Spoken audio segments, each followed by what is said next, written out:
dia a todos. Gostaria primeiramente de agradecer o convite, né? Maria Cristina me ligou e fez esse convite, me senti muito honrado e é uma responsabilidade muito grande vir falar aqui com vocês. Afinal de contas, todos nós somos colegas, né, da rede, e eu sei da qualificação de todos e da expectativa que tem, né, para esse momento. Gostaria de cumprimentar e agradecer também a direção do campus e agradecer o Antônio, que me buscou ontem no aeroporto, ficou até de madrugada lá, que atrasou o voo. É um prazer estar aqui, né, falando com vocês. Bem, a Maria Cristina falou brilhantemente, eu não sei se é brilhantemente, mas eu fiz um esforço, né, de reunir num livro, depois eu vou deixar aqui com vocês uma cópia. É um livro sobre Ciência, Tecnologia e Sociedade, numa pós-graduação lá do Instituto de Ensino de Ciências. Então, esse livro é voltado mais focado na questão da formação do professor de ciências, né?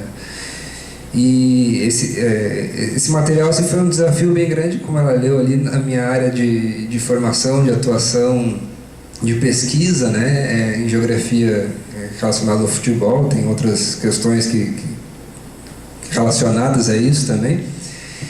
E acabei entrando no Instituto em 2008, na verdade era Cefet ainda, quando eu fui para Chapecó. Eu sou de Curitiba, passei no concurso, fui lá para Chapecó, e aí em 2009 mudou para Instituto Federal. E eu não entendi, na época, né, conhecia bem o Cefet, porque meu pai trabalhou no Cefet por muito tempo, a vida toda, e essa mudança para o Instituto era uma coisa assim meio obscura. Não sei se vocês estavam nessa época, quem estava não sabia muito o que tinha mudado, o que não tinha mudado, né? E uma das coisas que comecei a perceber que tinha mudado bastante é que, de repente, eu comecei a atuar em diferentes níveis, né? Em diferentes cursos. Então, eu cheguei lá em Chapecó para a gente montar o curso de Proeja. A gente tem um Proeja técnico lá, com professores só da instituição, que é uma raridade em termos pelo menos nos lugares que eu conheço. E depois a gente montou um ensino médio, mas eu cheguei a atuar em FIC, enfim, né, uma coisa normal, e me convidaram para dar uma disciplina chamada Tópicos em Ciência, Tecnologia e Sociedade no curso subsequente de Eletroeletrônica. E vamos lá, vamos pegar essa disciplina, vamos ver o que dá. E aí eu comecei a ler sobre o assunto e tal, a me interessar, e surgiu uma oportunidade no curso de especialização, nesse curso que eu falei para vocês, ensino de ciências, e tinha que produzir um material. Eu falei, vou ver, né, tentar. Me candidatei lá para dar aula no curso, é um curso da UAB, e acabei passando, e aí fui selecionado, e aí eu desenvolvi esse material aqui. Então, esse material aqui é fruto também dessa cara do Instituto, né? Das oportunidades que o Instituto dá. Então, assim, por um lado, eu sei que muita gente acha que é complicado a gente atuar desde FIC até pós-graduação, mas, por outro lado, isso te abre várias portas, várias oportunidades. Então, o que eu vim aqui compartilhar com vocês são reflexões, né? Eu sei que é meio clichê falar, isso não é uma palestra, é uma conversa e tal, mas a ideia é compartilhar um pouco da experiência e das reflexões que eu tenho feito desde 2010. Tá? Estou aqui também para troca de experiência, não estou aqui para pregar nenhuma linha e ensinar como é que se dá aula, longe disso. Eu acho isso bem complicado, então eu gostaria mesmo de compartilhar isso aqui com vocês, e sintam-se à vontade em interromper quando quiserem. Em relação ao tempo também, daí, se estiver passando muito, por favor, me avise.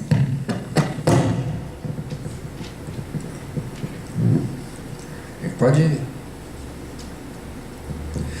Bem, então, quando a gente fala em ciência, tecnologia e sociedade, eu não sei se é um termo uma linha, movimento que todo mundo tem familiaridade. Eu acabei conhecendo dentro do Instituto. Depois que eu peguei essa disciplina lá do curso técnico, eu comecei a ler e vi que é um movimento, não é só uma disciplina que está lá dentro do currículo.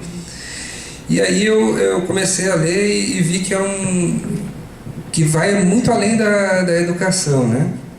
Então é um movimento que começa lá na década de 60, na verdade começa um pouco antes, mas ele ganha força na década de 60. Na década de 60 o contexto mundial, Guerra Fria, movimentos ambientalistas, né, ganhando força, movimentos pacifistas, enfim. E aí esse movimento ele se estrutura a partir desses outros, e ele vai fazer uma crítica ao que se chama de contrato ciência e tecnologia. Esse contrato ciência e tecnologia a gente vai entender um pouquinho melhor daqui a pouco, que eu vou passar alguns slides ali que vão esclarecer um pouquinho mais, mas ele basicamente se baseia na ideia de que a ciência e tecnologia elas bastam, né? A ideia de que existe uma neutralidade, existe uma pureza nas decisões baseadas em conhecimentos científicos e em questões técnicas, tecnológicas. E esse movimento justamente ele vem para contrapor essa ideia, para dizer, olha só, essa ideia de ciência e tecnologia como principais elementos nas decisões e essa ênfase toda que está sendo dada para ciência e tecnologia tem causado vários problemas. Então a crise ambiental, os problemas da guerra, a crise dos mísseis em Cuba, a guerra do Vietnã, etc.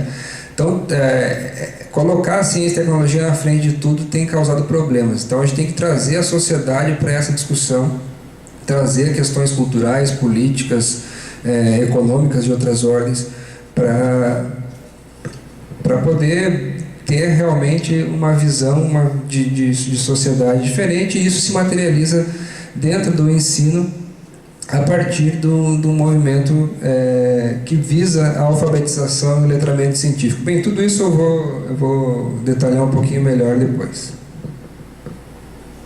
Bem, eu gostaria de propor para vocês uma atividade um pouquinho diferente. Eu trouxe aqui alguns...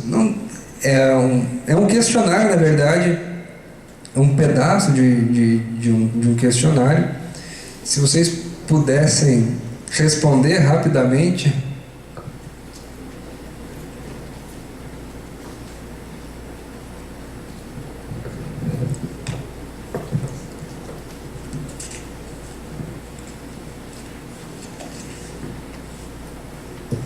Acho que eu vou ficar de pé que é melhor.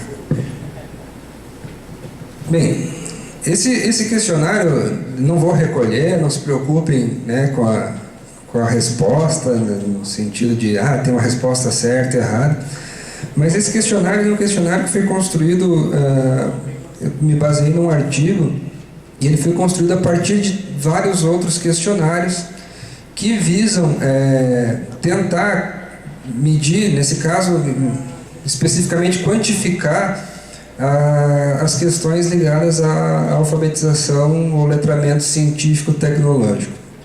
Então, assim, ele é um questionário bastante controverso, as afirmações dele são polêmicas, né? E é justamente a partir dessas afirmações aí que a gente vai desenvolver a linha de raciocínio para que vocês entendam qual é a ideia do movimento. Então, acho que vou dar uns 3, 5 minutinhos para vocês responderem. Só para que todo mundo compreenda, né? Vocês já devem ter visto questionários desse tipo, mas ele é baseado na ideia da escala Likert, e ele tem 5 níveis, né? Então, ou você concorda totalmente, que seria o 1, né? Concordo parcialmente, o 2, o indiferente, que é o meio termo, o discordo parcialmente e discordo totalmente. Então, ele visa justamente depois uma posterior quantificação. A gente não vai fazer isso aí, mas a ideia é que vocês procurem responder rapidinho e a gente vai discutir daí.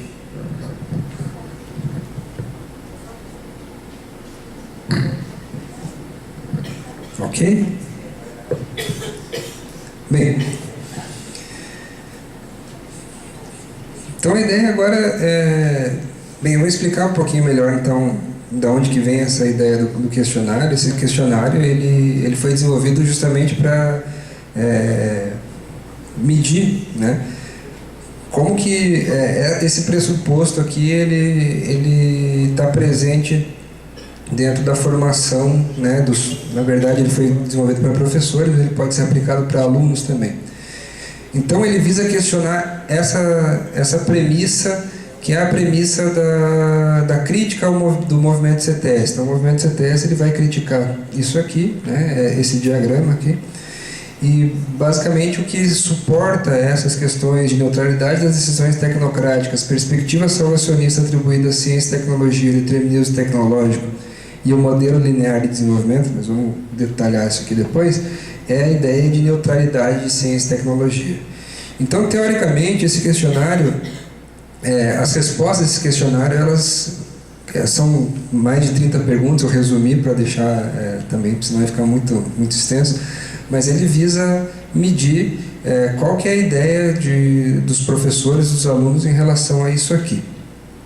Pode passar. Bem, então a primeira pergunta dizia lá, né?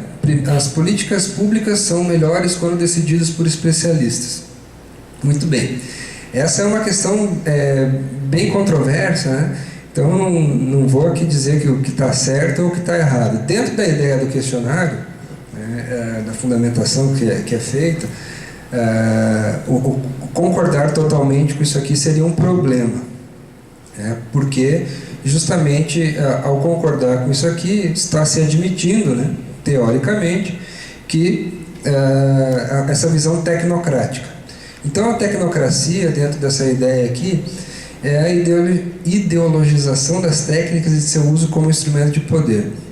Ou seja, é a tomada de decisões a priori a partir das técnicas, a partir de conhecimentos científicos, mas que excluem e ignoram questões sociais, interesses comuns, né?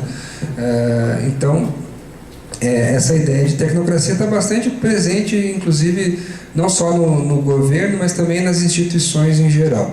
Então, essa ideia aqui é uma das críticas que o movimento CTS faz. Olha, a gente não pode tomar decisões baseadas somente em critérios científicos e tecnológicos. Nós temos que considerar outras questões. Pode... Vamos ver se funciona aí. Tá ligado o som ali? Bem, enquanto... Tá. Então eu trouxe um vídeo da crise hídrica, né? É uma questão aí bastante presente nas discussões atuais, e esse vídeo ele vai ilustrar justamente o sentido de que tá tudo bem, a tecnocracia é um problema teoricamente, mas também não ouvir os especialistas, não ouvir aquelas pessoas que estudaram, que fizeram pesquisas e que refletem sobre determinados temas, nesse caso específico a água, também é um problema, né? Então, essa reportagem ela vai mostrar, vamos ver se ela consegue... Ela vai mostrar justamente os especialistas reclamando, normalmente é o contrário, né? Mas os especialistas reclamando que os governos não deram ouvidos ao que eles falaram. Em novembro de 2013 já era possível antever isso, sem nenhuma bola de cristal. Nós antevimos que esse problema ia acontecer. Sugerimos uma racionalização do uso, sugerimos um aumento tarifário, e nada foi feito. Agora a situação é mais grave. Segundo os cientistas que se reuniram hoje no Rio, mesmo que chova acima da média histórica para os meses de verão, 2015 será um ano difícil. Na Cantareira, se chove 50% acima do normal, sairíamos do volume morto, continuaríamos por uns meses e como já entramos na estação seca, entre aspas, começaríamos a entrar novamente no volume morto. As críticas e sugestões da Academia Brasileira de Ciências foram reunidas em um documento divulgado no mês de dezembro. Eu acho que nós devemos ser ouvidos, né? A crise é muito séria. Falta água para abastecimento, falta água para a produção de alimentos, falta água para a produção de energia. Os cientistas brasileiros denunciaram a pouca importância dada pelos governantes aos alertas feitos antes da crise hídrica. Eles criticaram a falta de transparência sobre a gravidade do problema e a demora em tomar decisões importantes com incentivo à economia de água e luz. Faltou transparência e continua faltando. A população não tem a real dimensão da crise e nem está sendo preparada para enfrentá-la. Isso, no mínimo, é irresponsável. Para reduzir o desperdício nas irrigações, a Embrapa lançou ontem um site ensinando os agricultores a consumirem o mínimo de água possível nas lavouras. No Rio de Janeiro, a Companhia de Águas e Esgotos começou hoje uma campanha de rádio e TV para estimular a população a fazer a sua parte. A campanha é estrelada pelo ator Marco Nanini. Desperdiçar água desse jeito levar na calçada? De jeito nenhum. É preciso que eles digam, usando a sua liderança, que há problema e que eles precisam da cooperação de todos para evitar o desperdício. Ok, e aqui um outro exemplo, claro que não é relacionado ao mesmo assunto, vamos ver se clicar ali se funciona. Bem, na verdade é uma notícia, não é tão nova assim, mas é um assunto bastante... Tá aberto ali no... É o segundo ali, isso. É um artigo discutindo uma publicação, né, de um livro de um médico nos Estados Unidos que defende a eugenia, né, a melhoria genética humana a partir da seleção artificial. Então, basicamente, essa é a ideia. E aí o artigo ele vai fazer uma reflexão nesse sentido que há questões que são questões éticas, que são questões de interesse comum, que são questões mais amplas, que muitas vezes o cientista que está lá fazendo a experiência, que está lá propondo a técnica, ele acaba não tendo a dimensão.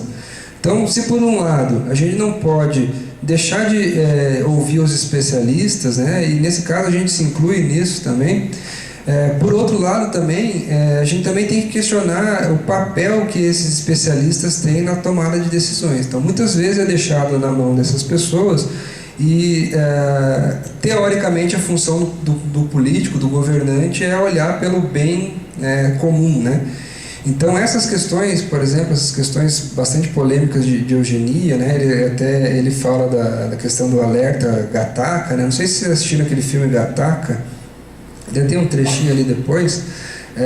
Ele justamente visa a ideia de que, poxa, peraí, a gente está num momento que de repente uma decisão técnica, uma decisão científica, ela pode mudar toda a nossa sociedade. Pode ser que seja para melhor, pode ser que seja um desastre, né? Então a gente tem que refletir, a gente tem que ouvir os diferentes atores sociais envolvidos, a gente tem que refletir e medir quais são os benefícios, quais são os problemas que isso pode trazer, né? Pode voltar ali.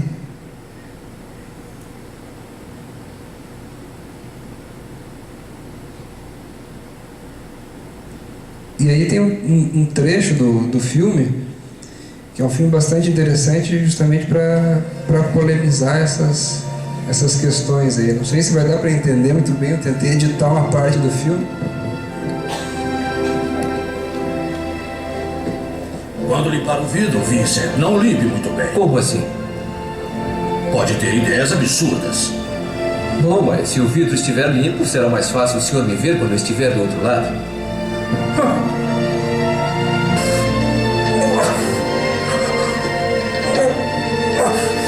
Navegação celestial. Apesar de falar com coragem, sabia que era só hipótese. Não importava o quanto eu treinasse ou o quanto eu estudasse. As melhores classificações do mundo não importariam a menos que eu tivesse um teste de sangue para acompanhar tudo isso. Eu decidi tomar medidas extremas para isso. Você percebe que esta decisão não tem retorno? Tem alguém em mente?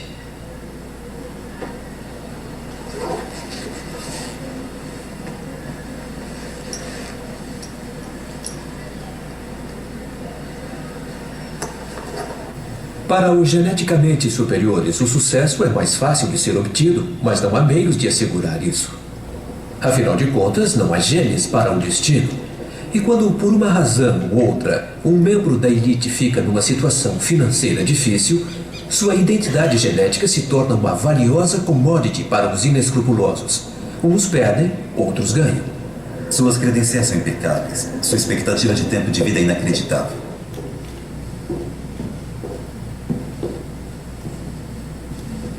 Esse homem deve viver para sempre. Tem um QI impossível de se calcular. Sua visão é perfeita.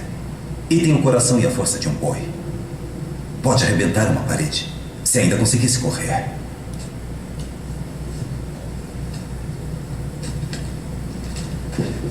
Vincent poderia chegar em qualquer lugar com as características de DNA dele embaixo do seu braço. O que eu disse? São tão parecidos que quero dobrar meus honorários. Não somos nada parecidos. São o suficiente. Você é estrangeiro. Eles não se importam onde você nasceu. Apenas como. Sangue não tem nacionalidade. Contanto que eles tenham o que estão procurando. Este é o único passaporte que você precisa. E aí começou o processo de me tornar Jerome. Jerome tinha sido planejado com tudo o que ele precisava para ingressar na Gataca, exceto o desejo de fazer isso. Quer mesmo entrar aí dentro? Não quero entrar aí dentro. Eu quero ficar lá em cima. O que tem lá em cima? É isso que quero descobrir, Jerome. Bem, então ele falou ali, né? Ele foi planejado para entrar dentro da Gataca, que seria tipo uma NASA, né? Um filme de ficção científica, né? No futuro não tão distante. E essa ideia de planejamento do ser humano, né? Ela é uma ideia que não é nova. Então, a ideia de eugenia, ela é de 1883, um cara chamado Francis Galton, que por acaso era primo do Charles Darwin, né? E quando Darwin ele propôs a ideia da seleção natural, o Galton ele propôs a ideia da seleção artificial. Ele dizia o seguinte: o estudo dos agentes sob o controle social que podem melhorar ou empobrecer as qualidades raciais das futuras gerações, que no caso é a eugenia, né? O estudo dos agentes sob o controle social que podem melhorar ou empobrecer as qualidades raciais das futuras gerações, seja física ou mentalmente.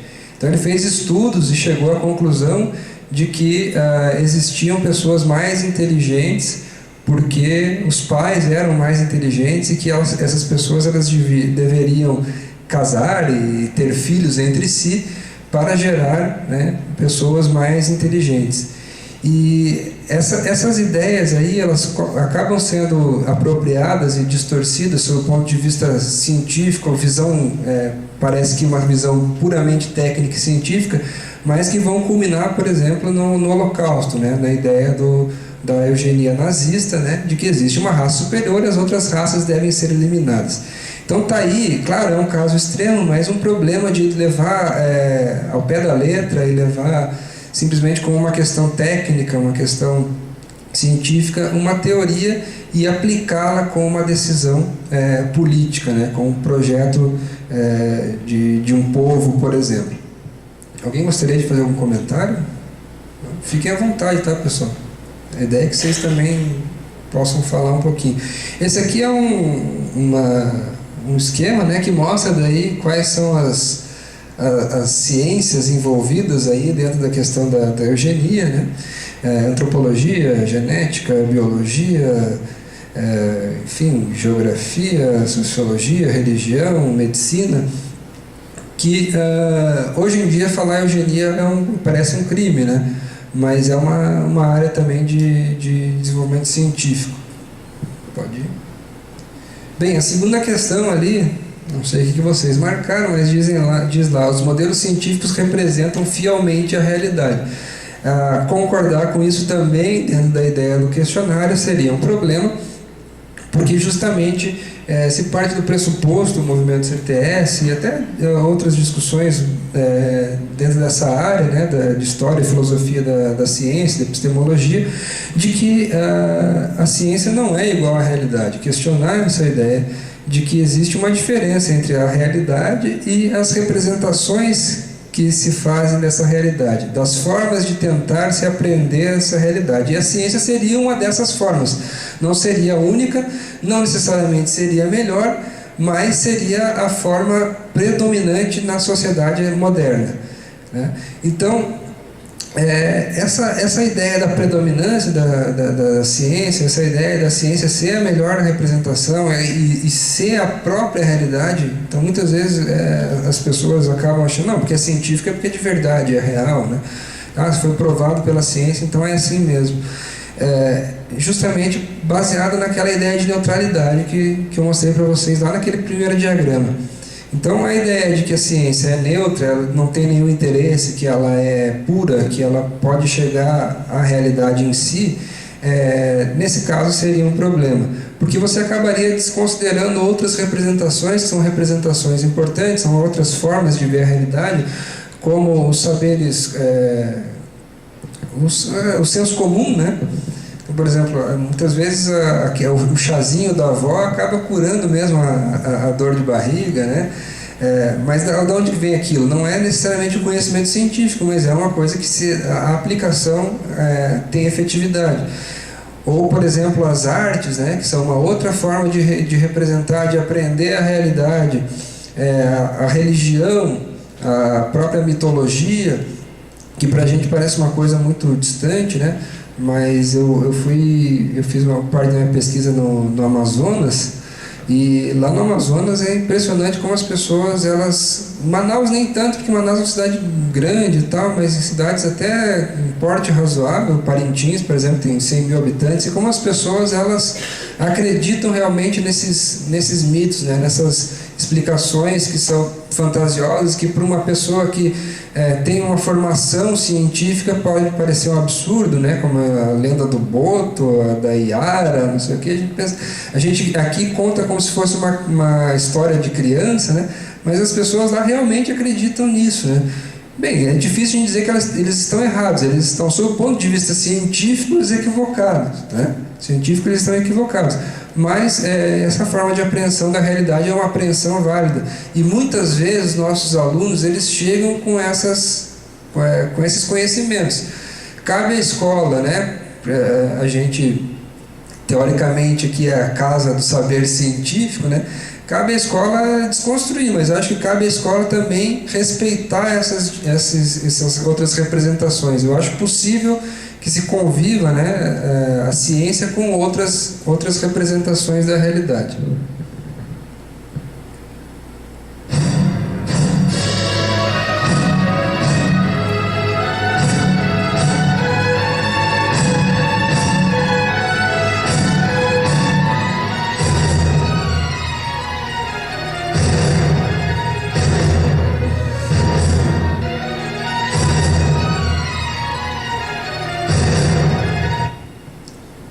Bem, acho que todo mundo já viu isso aí, pelo menos em jornal, né? Melhor ver na televisão do que pessoalmente, e saberia dizer qual é o fenômeno e provavelmente explicar como é que ele ocorre, né? Todo mundo, né? Parece o filme do Godzilla, né? Esse é o terremoto que aconteceu lá no Japão. Esse último lá que teve tsunami e tal, né? É interessante de pensar o seguinte: a explicação do terremoto, que é aceita hoje, não digo que é a realidade, mas é que é aceita hoje, que é mais próxima da realidade e da aceitação da comunidade científica, das pessoas em geral, é extremamente recente, de 1967. E terremoto existe desde que, muito antes, inclusive, do homem estar, né, na Terra. Então, a explicação para isso, já teve duas grandes teorias, né, que tentaram explicar, na verdade estamos na terceira, né, mas duas teorias anteriores que tentaram explicar como é que acontecia um terremoto, e que na época em que elas estavam sendo, eram as teorias vigentes, né, as mais aceitas, elas pareciam reais. E aí elas foram, na verdade a primeira era aceita, a segunda não foi muito aceita, E essa última teoria da teoria das tectônicas de placa, ela desconstruiu essas outras, principalmente a primeira teoria. Então, assim, é interessante a gente ver que, por mais que a gente acredite em alguma teoria, em alguma explicação científica, ela pode não estar correta, né? Então, a teoria da contração da Terra, ela dizia que os terremotos aconteciam porque a Terra estava esfriando. E a Terra realmente estava resfriando. Ela partiu de uma premissa verdadeira, mas ela dizia que o fato da Terra resfriar fazia com que ela tremesse. E hoje a gente sabe que não é por aí. Pelo menos essa teoria da tectônica de placa diz que não é por aí, que existe, né, um outro mecanismo, que é o motor da convecção do magma, né, que empurra as placas tectônicas, e essas placas tectônicas, ao acumularem força, se atritarem, enfim, a tensão, elas acabam gerando esses abalos sísmicos. Essa explicação ela foi proposta em 1912, na verdade não essa explicação em si, porque o Wegener não conseguia explicar por que as placas se moviam, e nem a existência em si das placas como a gente conhece hoje. Mas ele dizia que os continentes estavam se mexendo, e na época ele foi tido como um maluco, né? Então, como é que esse cara vai lá e fala que os continentes estão se movendo e tal, que existia um continente único, se dividiu em dois, e agora eles estão se afastando e de repente eles vão se juntar de novo? Esse cara é louco, né? E ele tinha evidências, ele mostrou, né, que existiam espécies comuns na África e na América do Sul, que os estratos rochosos, né, composição estratigráfica rochosa era igual na costa da África do Sul, na costa do sul do Brasil, enfim, tinha vários indícios paleontoclimáticos, enfim, e ele não conseguia explicar o motor disso, não conseguia explicar como é que isso acontecia. Mas mesmo assim, mesmo a teoria dele tendo tantas evidências, ela não foi aceita, justamente porque a gente vai ver depois que tem uma disputa dentro do campo científico, né? E em 1967, inclusive depois do homem ter ido ao espaço, que se tem a teoria hoje aceita, né, de explicação de por que ocorrem e como ocorrem os terremotos. Então, de repente, muitas das coisas que a gente sabe e tem como verdade, de repente elas podem ser desconstruídas rapidamente. Bem, enfim, aí pode passar. A terceira questão ali é que o conhecimento científico faz desse mundo um lugar melhor para se viver. E aí a gente tem o questionamento justamente da ideia de que a ciência é sempre benéfica e que existe uma dicotomia entre ciência e tecnologia e sociedade do outro lado. Bem, o movimento CTS ele parte justamente do contrário, que a ciência e a tecnologia são construções sociais, elas não são coisas que estão fora da sociedade. Portanto, como construções sociais, elas podem fazer desse mundo um lugar melhor para se viver, mas elas podem também fazer desse mundo um lugar pior para se viver. Porque, como elas estão dentro da sociedade, elas estão ligadas a interesses, estão ligadas a interesses econômicos, por exemplo, políticos, enfim, dos mais diferentes. Então, tem um texto, é um livro do Milton Santos, mas uma parte do texto ali do Natureza do Espaço, que o Milton Santos discute a ideia de meio, né? E ele fala do meio natural, meio técnico científico e informacional, e ele trabalha a ideia de que como a técnica ela diferencia os espaços e como essa diferenciação de espaços acaba gerando também exclusões dentro do espaço. Então, ou seja, a presença da tecnologia em um lugar, ela coloca aquele lugar num nível mais importante, teoricamente, na economia global, do que um lugar que não tem essa presença de tecnologia. E isso vai fazer com que se acentue a diferença entre países, entre lugares, enfim. Aqui dois exemplos, né? Um exemplo aí clássico, né?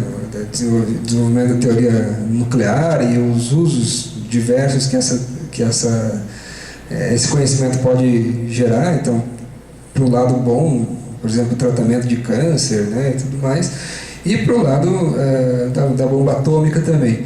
E ali uma charge brincando com uma coisa que parece que facilita para todo mundo, né? O caixa eletrônico, por exemplo, para a gente que tem o domínio dessa linguagem, dessa tecnologia, que é relativamente simples, mas que não é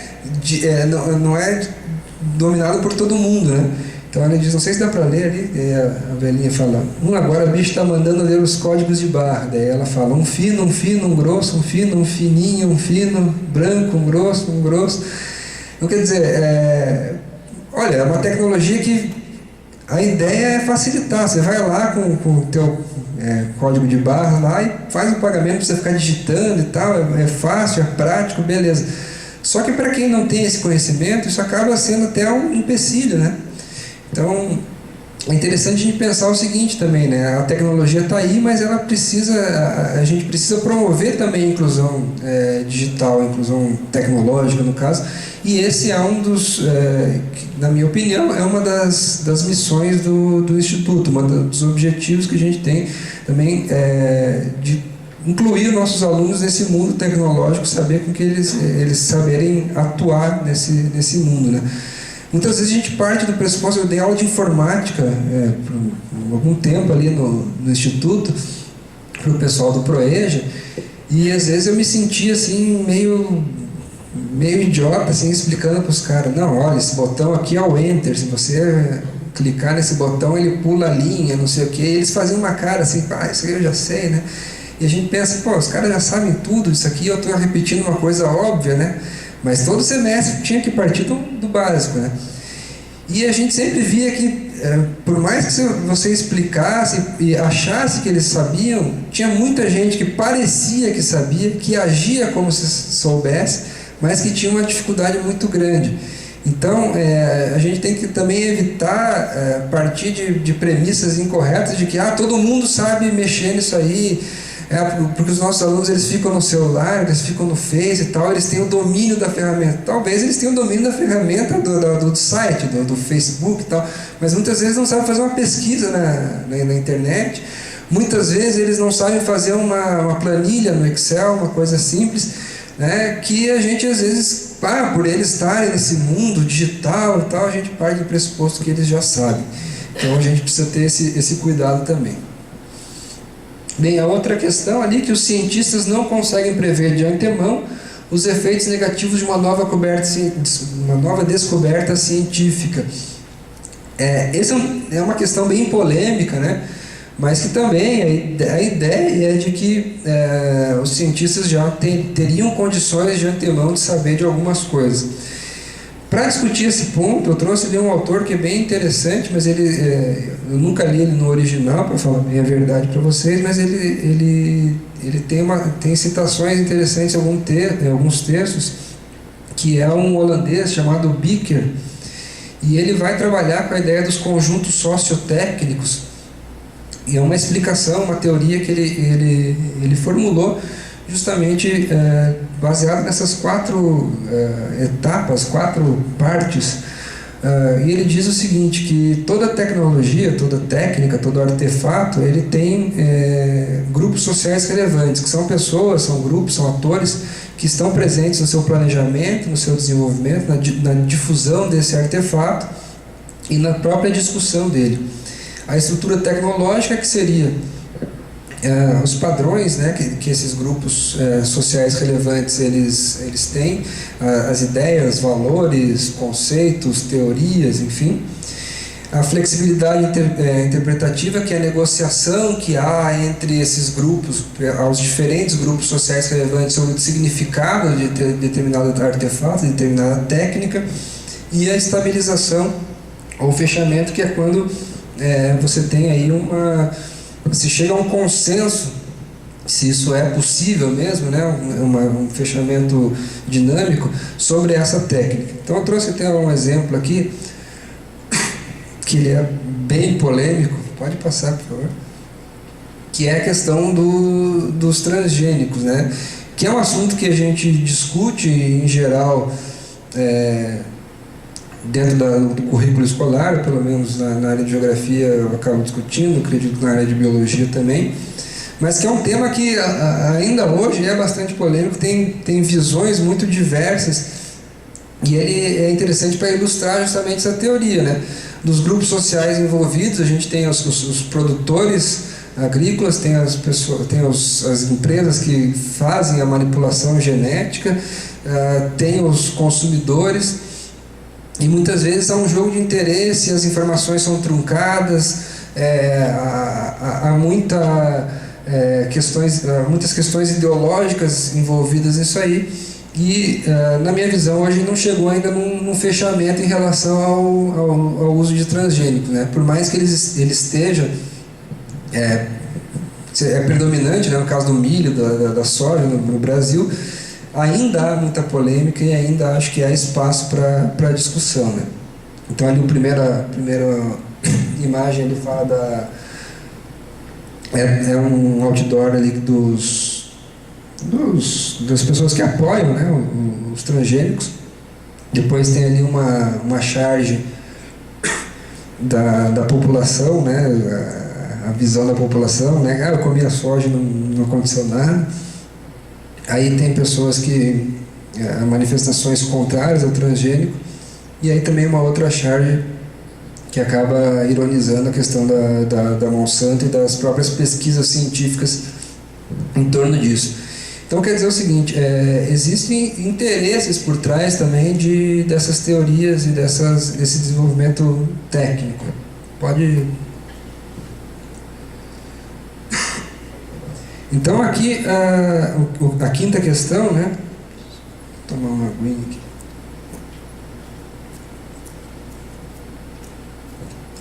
A quinta questão me diz: a ciência e a tecnologia podem resolver problemas ambientais como a poluição. E aí a gente questiona justamente a questão da ciência e tecnologia como panaceia, ou seja, como remédio para todos os males, né? Como possível, essa dupla ser possível de resolver todos os problemas. Inclusive lá no questionário original falavam que resolvia questões como pobreza e tal. Eu trouxe a questão de problemas ambientais, que é uma questão bastante em voga também. E aí uma citação do Baso que diz que é comum muitos confiarem nelas como se confia numa divindade. Então tem muita gente que, não, tem os problemas ambientais, daqui a pouco a gente vai conseguir achar uma solução para isso, né? Tem o problema da água, mas daqui a pouco a gente consegue tratar essa água fazer água de reuso e tal.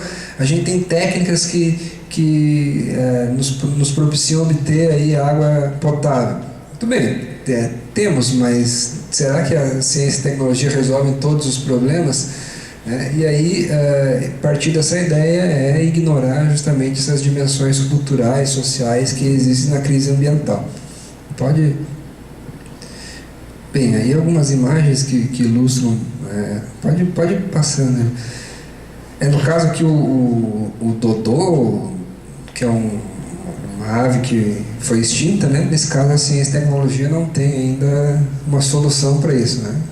A extinção não tem volta. Pode...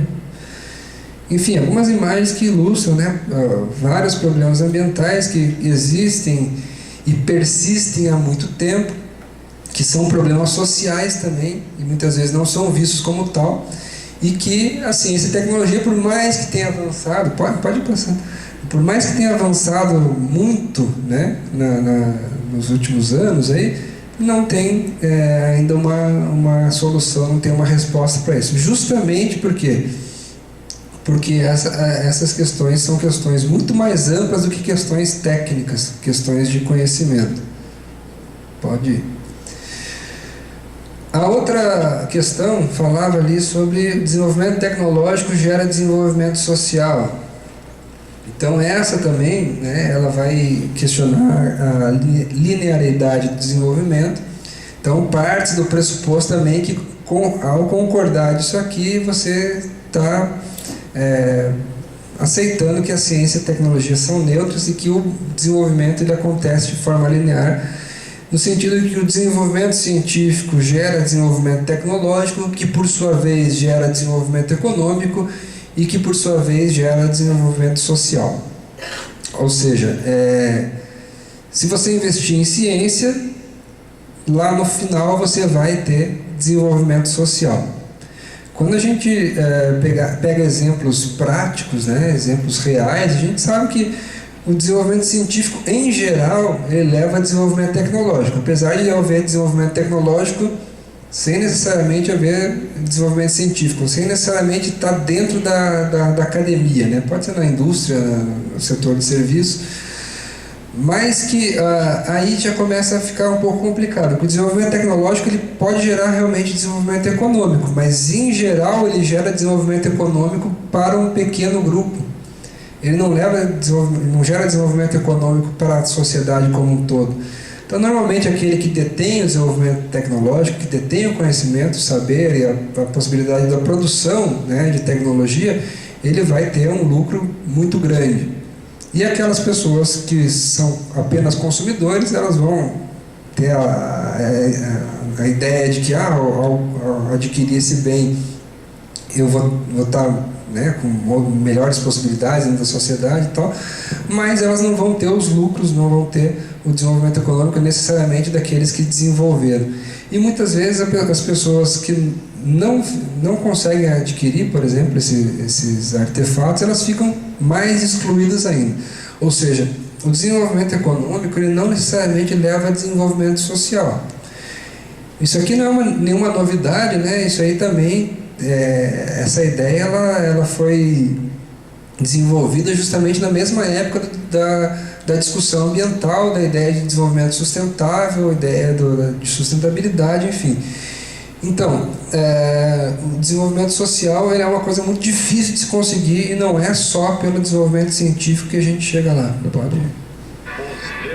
Esse aqui é um trecho do filme Deus Deve Estar Loucos. Os humanos evitam o Kalahari como praga, pois o homem precisa de água para viver. Assim, as belas paisagens são isentas de gente, exceto o pequeno povo de Kalahari, os Bosquímanos. Onde qualquer ser humano morreria de sede em poucos dias, eles vivem felizes neste deserto que não parece deserto. Eles sabem onde buscar água, bulbos e tubérculos, e quais os frutos e leguminosas comestíveis. Deve ser o povo mais feliz do mundo. Eles não têm crime, poluição nem violência. Não têm leis, nem polícia, nem juízes e nem chefes. Acham que os deuses só põem coisas úteis na terra para eles usarem. Nesse mundo deles não há nada ruim e nem maldade. Eles vivem na vastidão do Kalahari em pequenos grupos família. Uma família de Bosquímanos fica anos sem encontrar uma com a outra. A maior parte do tempo vivem totalmente isolados, sem saber dos outros povos do mundo. No Kalahari há Bosquímanos que nunca viram um homem civilizado. A característica que torna o Bosquímano diferente das outras raças é o fato de não terem senso de posse. Onde vivem, não há nada que se possa possuir. Apenas árvore, mato e animais. Esses Bosquímanos nunca viram uma pedra ou uma rocha.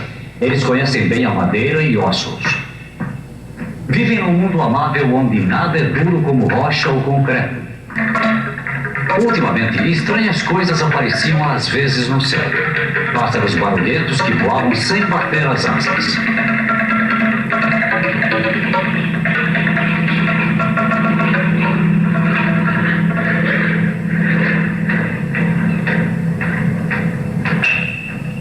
Um dia caiu uma coisa do céu.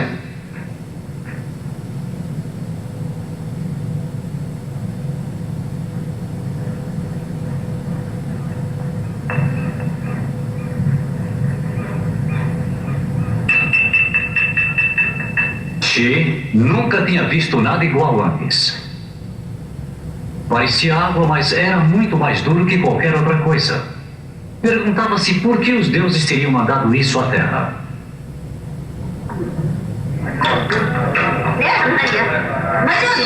Era a coisa mais estranha e bonita que já tinham visto.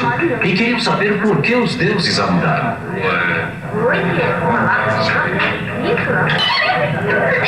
Primeiro, Xi tentou usá-la para trabalhar o couro. Tinha o tamanho certo e o peso exato. Era também lisinha e ideal para trabalhar pele de cobra. E Xiaobo descobriu que servia para fazer música.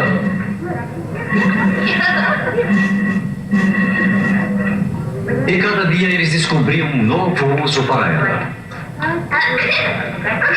Era lisinha e dura e eles nunca tinham visto nada assim antes. Era o mais lindo presente que os deuses já haviam dado. Um utensílio realmente prático. Mas os deuses foram relapsos. Só tinham mandado uma. E pela primeira vez em suas vidas, algo não podia ser dividido. Pois só havia uma.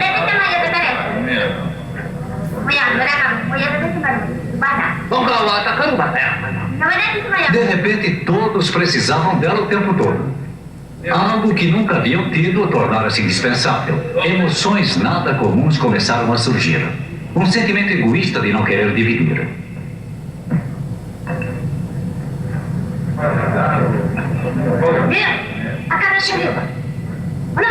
E outras coisas surgiram. Raiva, ciúmes, ódio e violência.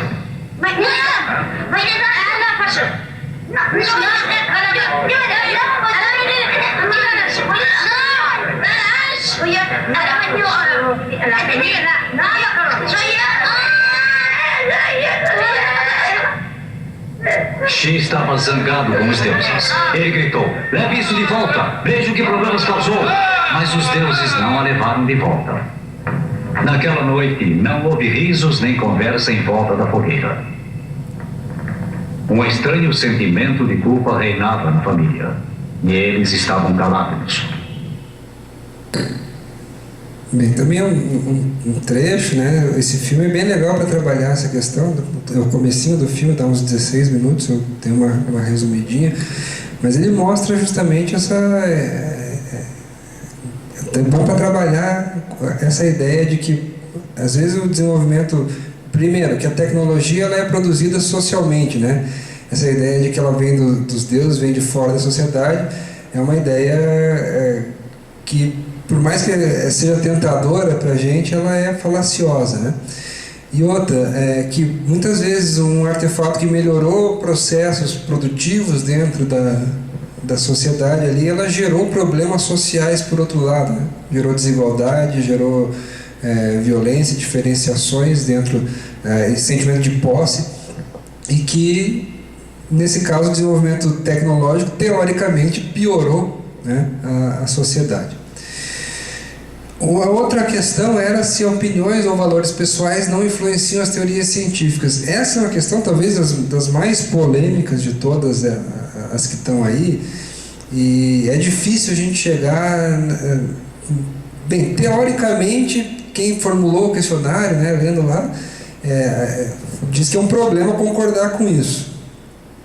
Mas é uma questão bem complicada, justamente porque dentro da ciência, né, tem um teórico aí, o Bourdieu, que ele vai trabalhar a teoria dos campos, né, alguns já devem ter lido os trabalhos dele. Ele vai dizer que os campos são espaços estruturados que ocorrem disputas por pessoas que ocupam certas posições, e existe um campo científico, ou seja, há disputas dentro desse mundo da ciência, e que se visa obter o tal do capital científico, que é a possibilidade, a autoridade científica, que é a capacidade de falar, né, com legitimidade. Esse capital científico ele pode se converter em capital social, capital econômico, enfim. Pode ir. E então existe uma disputa entre os tipos de ciência, né? Ciências humanas, ciências da natureza, ciências aplicadas, enfim. E a gente sabe que dentro dos institutos existe muito essa disputa, né? Formação geral, formação técnica, que é mais importante, que é menos importante, isso aqui é mais ciência, isso aqui é menos ciência, o que você faz não é ciência, o que eu faço aqui é ciência.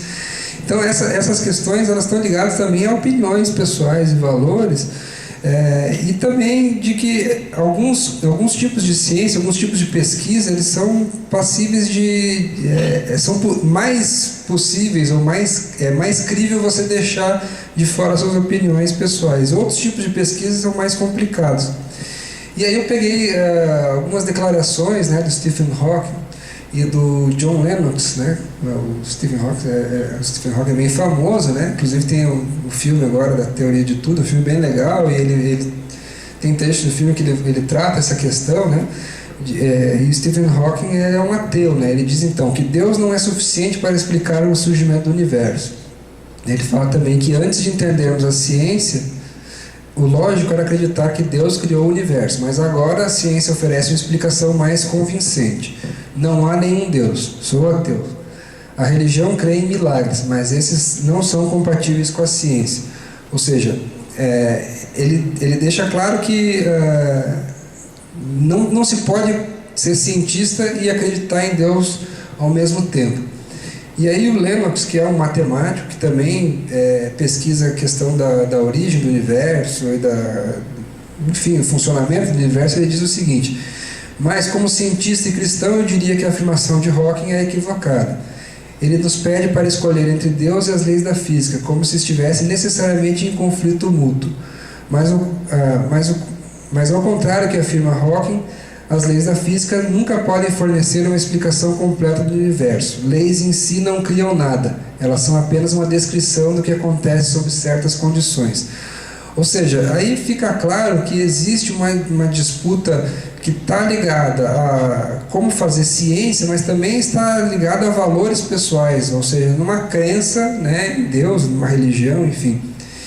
Então, é difícil a gente chegar assim, dizer que valores não influenciam, ou influenciam, está certo, está errado, mas é uma questão que a gente tem que refletir, né?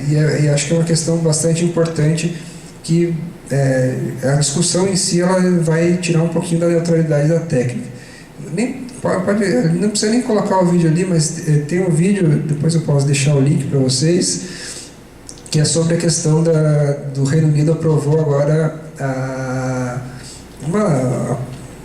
aprovou em primeira instância a possibilidade da realização do método dos 3 pais, né, que é um método que você tem 2 mães e um pai para o filho, que você tira lá o núcleo da célula de uma mãe e coloca na célula de uma outra, para que você evite doenças mitocondriais. É uma questão bastante polêmica, que envolve, além de questões científicas, algumas questões de valores, e remete àquela ideia de eugenia que a gente comentou ali no começo, e várias questões éticas. Então não há um consenso nem entre os próprios cientistas, o que quer dizer que essas questões vão muito além de questões de teorias científicas, elas são questões sociais também. Aí a outra questão é que os cientistas concordam sobre o significado dos conteúdos científicos ensinados na escola.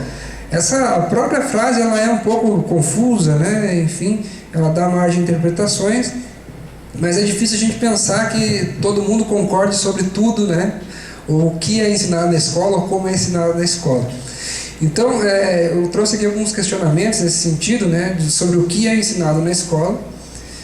Por que esses conteúdos que a gente ensina são os conteúdos que são ensinados, ou pelo menos que tradicionalmente são ensinados na escola, por que não outros, né? Como esses conteúdos são ensinados na escola e quem ensina esses conteúdos na escola. Então a gente sabe que a maioria das escolas não é a realidade do Instituto Federal, mas a maioria das escolas tem um professor de geografia que dá aula de história, um professor de química que dá aula de matemática, um professor tem um colega meu que é professor de física aí do instituto, e ele chegou lá e na escola particular, o cara perguntou: você dá aula do quê? Ele falou: aula de física. Não, tá. Aí começou o ano, ele chegou lá para pegar o horário dele, o diretor pegou e deu a bola para ele, falou: não, pode dar, a turma tá ali, né? E ele entendeu a educação física, ele falou: vou lá, vou dar aula de educação física. E deu aula de educação física para a piazada um tempo lá, para você ver como que as coisas são feitas, né? Muitas vezes são feitas sem critérios. Mas mesmo entre pessoas que são formadas dentro dessa área, etc., existem algumas questões polêmicas. Pode colocar. A questão do descobrimento do Brasil, né? Para quem é da história, é sempre aquela questão: o Cabral não descobriu o Brasil, já tinha gente que descobriu antes. Aí existem evidências de que portugueses já estiveram no Brasil antes do Cabral, que espanhóis estiveram no Brasil antes do Cabral, e há toda uma discussão. Então existem divergências, né? De quem descobriu o Brasil, de que se a ideia de descobrimento, a própria desconstrução da ideia de descobrimento, discussão sobre o Tratado de Tordesilhas, etc. Então existe dentro da própria história algumas controvérsias. Pode passar. E aí tem uma outra questão, que é uma questão que um conteúdo que eu ensino como professor de geografia, né? Ele é trabalhado em física também, esse conteúdo. Ele é originalmente, na minha opinião, um conteúdo que é importante para a geografia, mas ele é um conteúdo originalmente de física. Eu trouxe aqui uma questão da Olimpíada Brasileira de Astronomia, e aí eu queria que vocês, não precisa responder em voz alta, mas pensassem o que vocês responderiam nessa questão.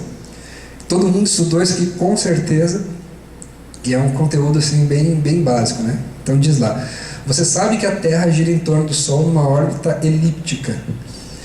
Chamamos esse movimento de translação. Para dar uma volta completa ao redor do Sol, a Terra gasta aproximadamente 365,26 dias. Esse espaço, este tempo, chamamos de ano sideral. Ele é medido em relação às estrelas fixas e é maior do que o ano trópico. Aí a pergunta: faça um X na figura abaixo que melhor representa a órbita da Terra ao redor do Sol. Não há efeito de perspectiva, isto é, você está olhando tudo de cima. O que vocês marcariam? Eu erraria com certeza essa questão. Eu descobri isso aqui faz pouco tempo. Pode colocar ali, dá um clique ali para ver qual que é a resposta certa. A resposta certa é a primeira. Na minha, e aí a gente também tem que admitir, né? Eu sempre achei que eu estava muito mais próximo dessa aqui, ó. Porque eu pego os livros de geografia e tem um desenho assim, ó. Não tem um desenho assim. E aí a gente aprende na escola lá, não, a elipse, né, não é um círculo, é uma elipse, não sei o que lá, não sei o que lá. Isso aqui parece um círculo, né? E a gente aprende errado às vezes as coisas na escola e às vezes a gente ensina errado também. Daí dá mais um clique.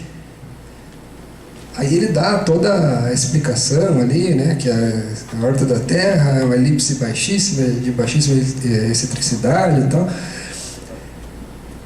Pode clicar mais uma vez. E aí, normalmente nos livros, essa figura, uma figura parecida com essa que aparece. Pelo menos os livros de geografia, eu não posso dizer os livros de física, mas os livros de geografia é isso aqui que aparece. E aí a gente mostra isso aqui para o aluno, e o aluno constrói a ideia, né, que o Sol está lá no foco, um dos focos da elipse, o que é verdade, mas os focos da elipse eles estão bem próximos, né? Eles não são daquele jeito ali. E isso acaba ajudando a criar na cabeça do aluno uma ideia falsa de que é verão quando a Terra está mais próxima do Sol, né? Se você chega com essa afirmação para o aluno e fala, isso é verdade ou é mentira? A maioria vai falar, não, é verdade, quando a Terra está mais próxima do Sol é verão. Aí você pergunta para o aluno, como que pode ser verão quando a Terra está mais próxima do Sol, se num hemisfério é verão e no outro é inverno? Quer dizer que um hemisfério está num lado, o outro hemisfério está no outro? Ah, é verdade e tal. Então, quer dizer, essas representações aqui, que são científicas, estão em livros didáticos, estão lá, são aceitas e tal, representações erradas acabam gerando vários problemas lá para frente. Eu acabei descobrindo isso aí há relativamente pouco tempo, que eu fui pesquisar sobre esse assunto e eu achava que era muito mais próximo, não digo exatamente igual essa figura aqui, mas muito mais próximo dela do que aquela que parece um círculo lá. Pode passar. E aí a última questão que diz que diferentes disciplinas científicas observam da mesma forma o mesmo fenômeno científico, que também é uma questão assim, que a gente pode discutir bastante, mas os próprios PCN partem do pressuposto de que não, né? E portanto a gente tem alguns temas transversais. A gente pode questionar quais deveriam ser, se eles são trabalhados, se não são trabalhados, se a coisa está muito jogada assim, trabalha, todo mundo trabalha e aí resolve, que na prática às vezes é muito complicado, né? Você não tem um horário, não tem um planejamento, mas a ideia de temas transversais é justamente a ideia de que há determinados temas, e não são só esses, na minha visão, que pedem que várias ciências, que várias formações, que vários olhares se debrucem sobre ele, que trabalhem esse tema em diferentes perspectivas, e muitas vezes que se discorde também. Eu acho que é importante isso dentro da escola, né? Que haja discordância também de posições, para que a gente possa polemizar e fazer com que o conhecimento avance. Dentro desse sentido, o que eu venho trazer aqui para vocês, dentro da perspectiva do ensino, é a ideia do ensino CTS. Também não quero dizer que é a melhor forma de ensino e que é novo e que ninguém faz. Ele é uma proposta que casa com várias outras teorias, né? Então ela não exclui outras proposições. Basicamente, a ideia do ensino CTS, ele surge do ensino de ciências no sentido das ciências da natureza, e ele vai propor que o ensino CTS, ele tem, além da educação científica, ele tem que contemplar duas outras educações, que é a educação, dimensões da educação, né? Que é a educação tecnológica e a educação em questões sociais, que muitas vezes se prioriza muito a questão da educação científica e deixa-se de lado a dimensão social que essas questões têm. Eu trouxe alguns exemplos, são exemplos mais da área social que eu trouxe, mais da área de humanas, mas alguns exemplos são da área da ciência da natureza, a questão da genética, a questão do desenvolvimento da tecnologia nuclear, por exemplo. Então ela tem que ser discutida sob o ponto de vista social, e também pressupõe uma ideia de discutir também a parte tecnológica da coisa, o funcionamento da tecnologia, mas a tecnologia também como construção social.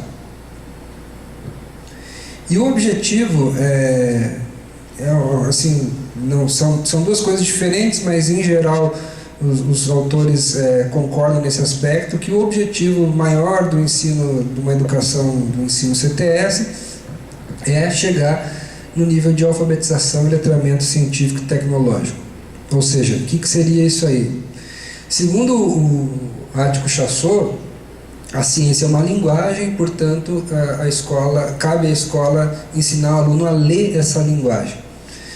Então, essa ideia, a ideia de alfabetização científica. Na alfabetização normal, né, a gente aprende a ler, você aprende as letras juntas, fazem sílabas, e as sílabas formam palavras, enfim, frases e assim vai.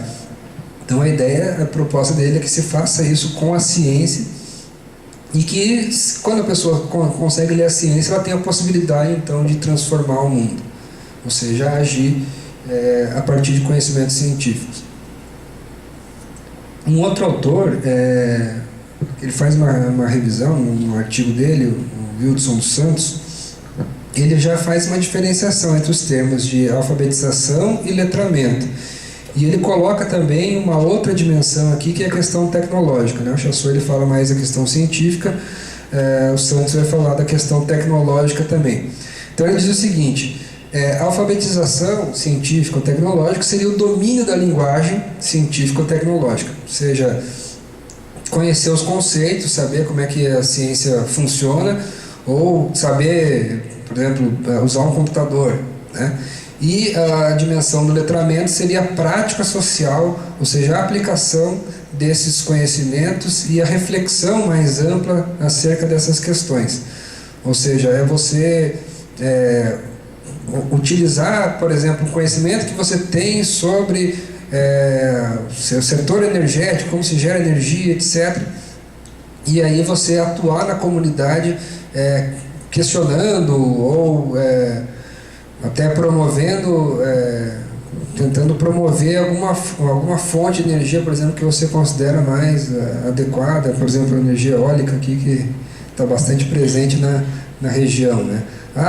Saber quais são os pontos positivos, negativos e tal, e poder atuar dentro da comunidade, de repente, nesse setor ou em outros, enfim. E no ponto de vista tecnológico também, não só saber usar o computador, mas saber usar esse computador para coisas úteis e para você também poder transformar, melhorar a realidade. E aí ele vai colocar alguns pontos que devem ser discutidos para se chegar a essa alfabetização e letramento científico, tecnológico, para se mudar nos currículos das escolas. que é a discussão sobre a natureza da ciência, ou seja, toda essa discussão que a gente fez ali de maneira bem breve, né, mas que dá uma ideia de que como a gente pode questionar o que é a ciência e como que os alunos veem a ciência e como eles devem, quais são as questões que eles devem saber sobre a ciência, justamente com uma linguagem para poder ler essa ciência. A linguagem científica, e ele vai falar que muitas vezes as escolas estão mais preocupadas em trabalhar termos, em trabalhar conceitos, o aluno memorizar um nome, um conceito, associar isso aí a uma teoria, do que o aluno aprender a ler essa linguagem científica, ou seja, analisar gráficos, analisar dados, saber como é que se desencadeia um processo científico e aí poder se apropriar de outras questões mais amplas e produzir sobre uma linguagem científica, e aspectos científicos que são aquelas questões também de trazer a questão social para a discussão da ciência. Enfim, algumas considerações finais, né? Essa proposta é uma proposta que não foi desenvolvida para a educação profissional, mas é uma proposta que casa muito bem com a nossa atuação. Ou seja, em cursos técnicos, né, seja integrado, seja subsequente, enfim, na minha visão é uma necessidade a gente discutir a atuação profissional, as próprias questões técnicas de uma maneira mais ampla. Portanto, seja numa disciplina, seja nas aulas já em diferentes unidades curriculares, né, a gente precisa, na minha visão, trazer essa discussão para os alunos.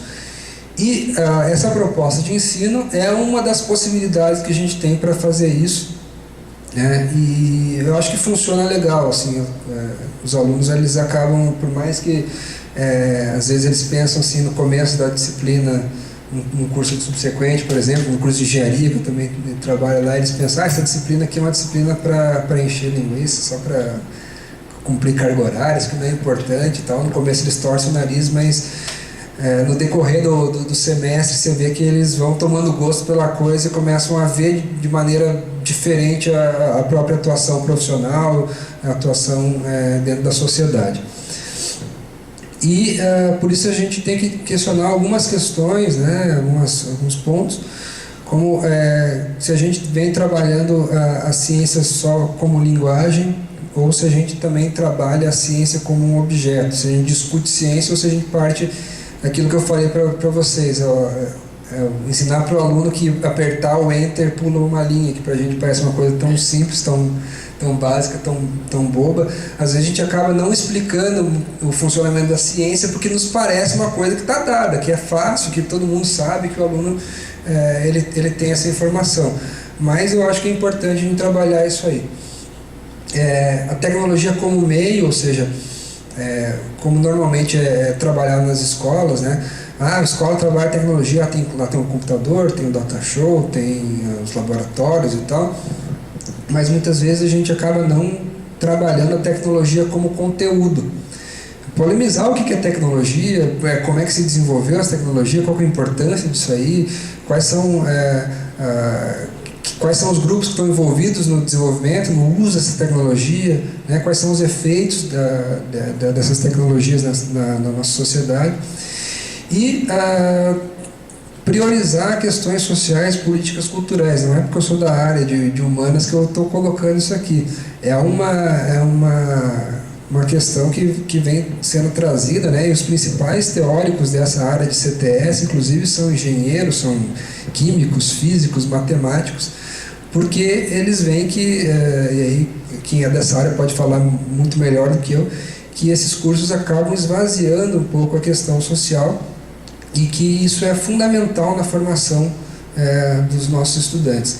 Então, muitas vezes a gente cai na armadilha de que nós somos um instituto federal, nós derivamos de escolas técnicas e, portanto, a nossa prioridade é a formação técnica, né, do trabalhador. Quando é uma das prioridades, é fundamental, muitas vezes é o que faz as pessoas virem para cá, mas a gente também tem que pensar um pouquinho na formação mais geral desse trabalhador, no sentido da formação como cidadão e tal, aquela questão mais ampla, mas também dele refletir especificamente sobre aquilo que ele faz ou aquilo que ele vai fazer, né? Então, gostaria de agradecer, pedir desculpa por ter passado um monte do tempo, né? De ter cansado vocês estão voltando de férias hoje, e aí eu vim aqui e falei um monte, mas enfim, eu gosto muito do assunto, então eu acabo me empolgando um pouquinho. Espero que vocês tenham gostado, e se vocês tiverem alguma dúvida que queiram fazer alguma pergunta, eu abro o microfone, não sei se tem tempo, mas também se quiserem manter contato aí por e-mail, por telefone, enfim, estou à disposição. Eu vou deixar o livro com vocês aqui, eu só não posso trazer mais, porque esse aqui é do meu acervo pessoal, eles fazem algumas cópias para os alunos, o que sobra, alguma coisa eu consigo pegar lá. Espero que vocês tenham gostado.